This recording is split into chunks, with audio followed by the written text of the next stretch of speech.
मित्रों नमस्कार। जैसा कि आप सब जानते हैं कि इन दिनों पवन सिंह और ज्योति सिंह की चर्चा अक्सर सोशल मीडिया पर होती रहती है।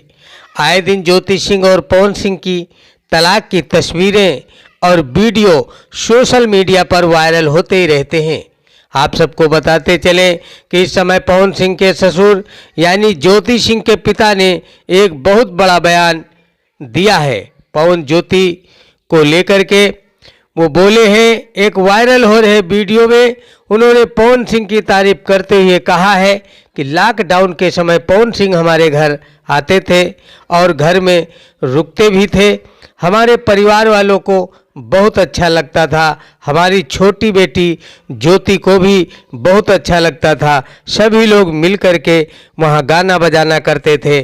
पवन सिंह जब गाना बजाना करते थे तो हमारे परिवार वालों को, घर वालों को बहुत अच्छा लगता था।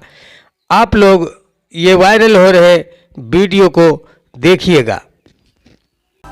कई बार आए हैं। अच्छा। लॉकडाउन में तो अच्छा खासा रुके भी। हाँ। करीब 16-17 दिन यहाँ पे रुके। अच्छा। पूरा मस्ती उसके लिए अपना। हाँ। पवन सिंह पसंद वाला शादी कर लो। हाँ।